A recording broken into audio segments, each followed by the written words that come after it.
Welcome to Your Money Guides, brought to you by Interface Financial Planning. Hello. In this guide, I want to talk to you about pension freedom. In March 2014, George Osborne announced a series of new rules relating to pensions. Collectively, these rule changes are now widely referred to as pension freedom. They came into effect in April 2015. The rules changed the way retirees might plan their retirement and will affect many generations, not just those at the point of retirement. It was not as if pensions had been left untouched prior to 2015. For the previous decade, just about every aspect of pensions, the tax treatment, allowances, restrictions, benefits, investment options, and availability had been radically altered in one way or another. In this respect, retirement planning and the way pensions could be used was already subject to a changing environment. The April 2015 changes moved everything on again, providing a completely new set of considerations. As with many areas where change has taken place, this presents a fresh challenge for those of you looking to manage your finances to ensure you have a successful and comfortable retirement. This guide aims to inform you of the main headlines that surround the rule changes and how they impact different situations and circumstances. This is an overview and not a detailed analysis. I'm especially keen to emphasise how the new rule changes will change the way you approach financial planning. This is not a technical guide. Some of the areas remain complex, and detailed aspects may change depending on your circumstances. So let's look at the rules and some key points.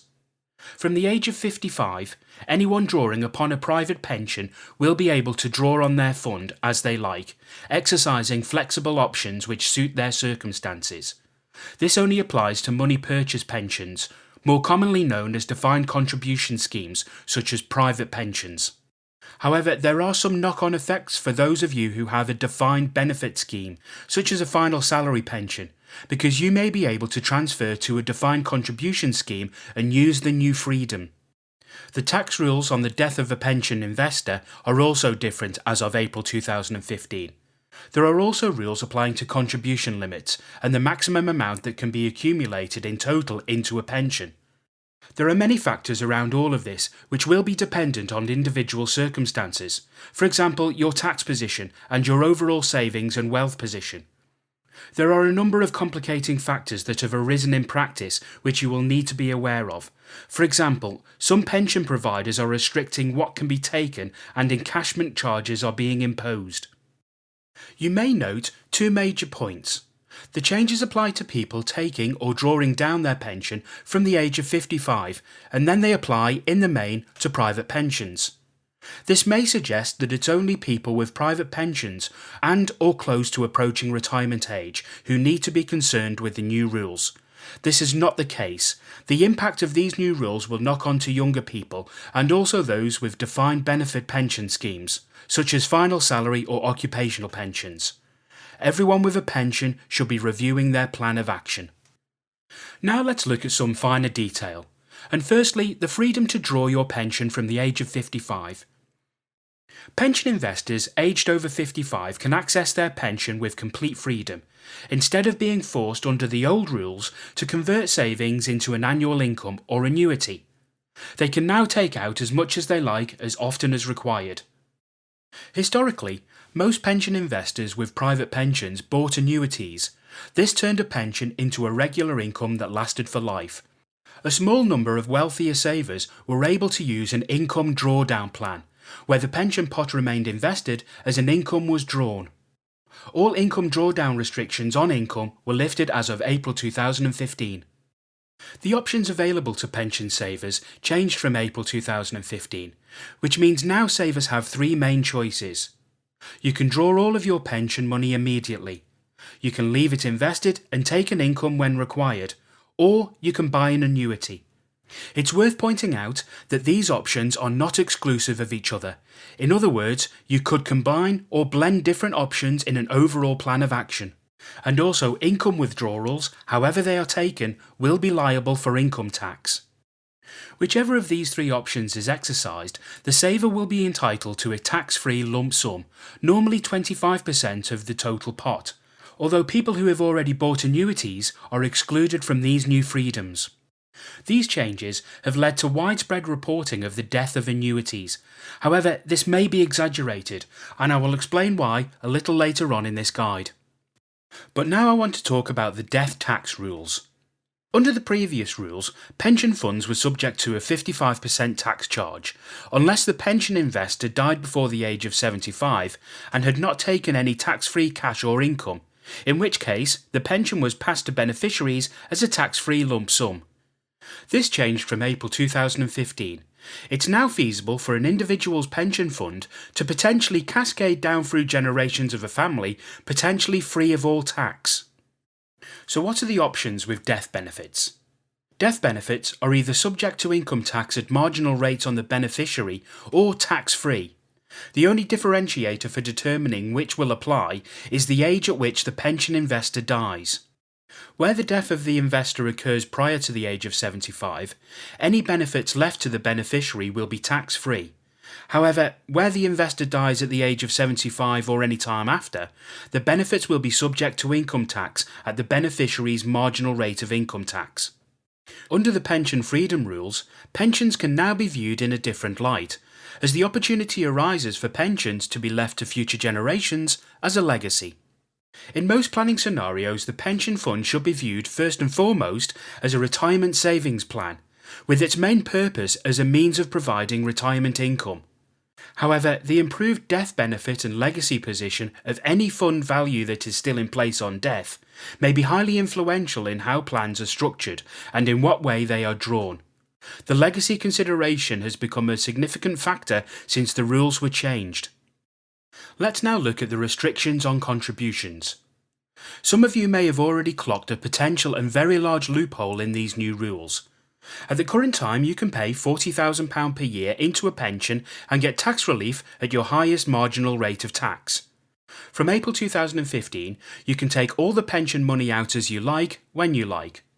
For somebody over 55, this would suggest that they could pay in £40,000, maximise their income tax relief on the contribution, and then withdraw the £40,000 the following week, getting 25% of this amount tax-free.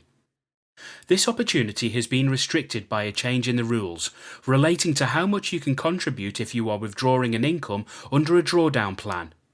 In this case, if you are making withdrawals from a drawdown plan, you will be restricted in the level of contributions you can make. These new proposed rules and restrictions are complex. However, put simply, you will not be able to make contributions freely if you are withdrawing monies from your pension. The HMRC have in place rules to stop or restrict this so-called recycling. You need to be very wary and careful. Therefore, if you are continuing to make contributions or want to, and are seeking to access funds from your pension after the age of 55. There is a money purchase annual allowance, or an MPAA, now in place, which was £10,000 for the tax years between 2015 and 2017. This is now set to £4,000. As I've stated, the rules around recycling and the MPAA are convoluted. This is merely a brief summary and a flag for you to be aware of. It's essential you take advice on this point should you consider it, as it may affect you or any decisions you have to make. So how about other complicating factors? The pension rules and legislation relating to pensions remain complex, and I will not be covering these complexities in any detail here. Suffice to say that advice is required to understand them and relate them to particular circumstances. To touch on just a few to highlight the point, these include issues relating to the flexibility to carry forward allowances from tax year to tax year, where the annual allowance has not been used. Another is the pension lifetime allowance, which means the total value of your pension cannot exceed £1,055,000, without triggering a tax charge on the excess. For many people, there are issues relating to multiple pensions, often with different rules applying to them. For example, where an individual has a pension that they have contributed to themselves, possibly a personal pension, and also a pension from a previous employment, possibly a final salary scheme, how do these work alongside each other? Pensions are inherently complex, and the way to maximise them and to get the best returns and value are going to vary from personal situation to situation and be linked into other financial plans within a particular set of circumstances. And finally, I want to talk about the financial planning implications. A combination of the new freedoms with the changes to the tax treatment on death have altered how pensions should be viewed for millions of people. The financial planning implications are many and varied, and I will now consider some of the major ones. And I'll start by looking at those saving towards their retirement. Pensions have clearly become much more attractive. Many people previously found the inflexibility of pensions at the point of retirement a compelling reason to avoid pensions and to use alternative savings vehicles such as ISAs. The pension versus ISA debate has certainly shifted towards pensions, but this does not mean that the pensions should be favoured over ISAs. It's always been a balance question, largely determined by personal circumstances. However, for many people who have used ISAs instead of pensions, this will need to be reviewed. The introduction of auto-enrolment into the workplace will mean millions of workers have been offered employer-sponsored pensions over the past few years, many for the first time.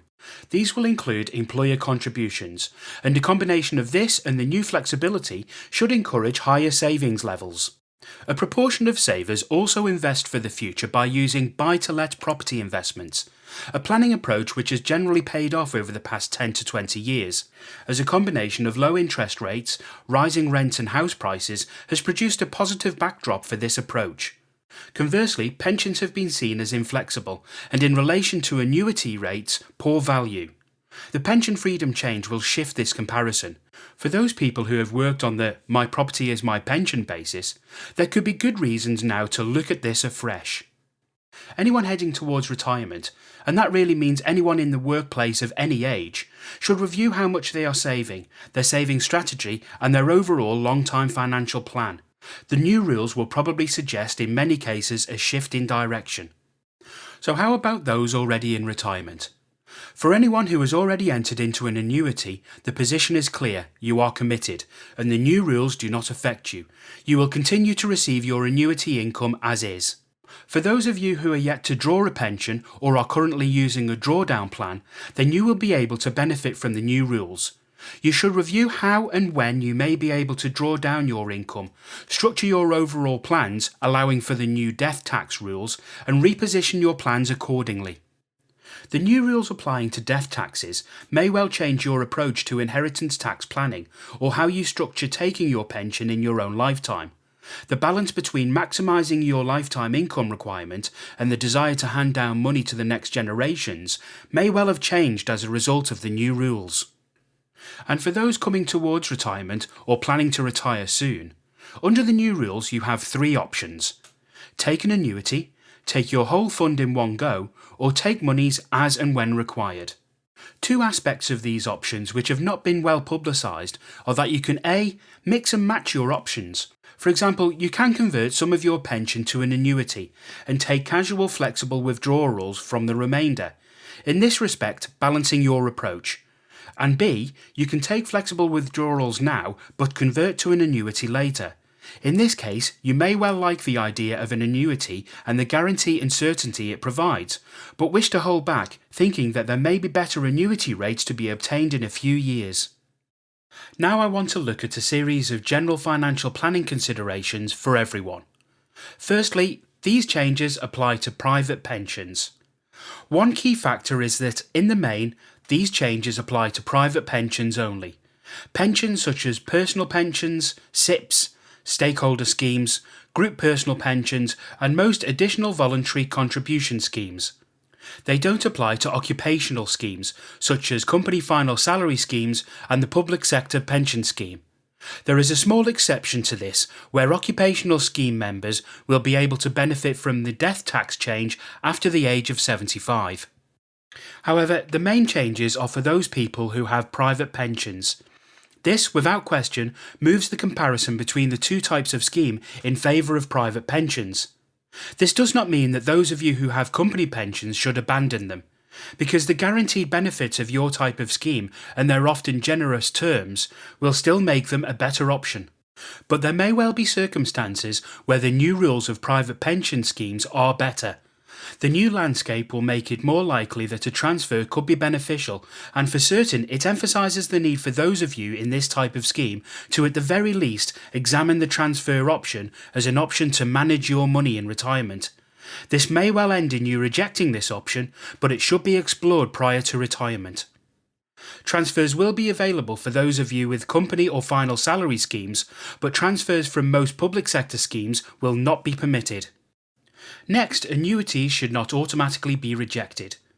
Much comment has been passed as a result of the announcement around the changes that annuities are dead in the water. With the improved flexibility of being able to take benefits as you like, why tie yourself into an annuity? A fair-priced annuity may still present the best option, because annuities represent a guaranteed income for life, with all the certainty that brings. Survey after survey suggests the majority of people need certainty at retirement. The annuity is the only option likely to produce this. The other options are more risky, and not many people want to take on risk in their retirement. Annuities have been poor value for many years because of low interest rates. Annuity income levels could well improve in the future.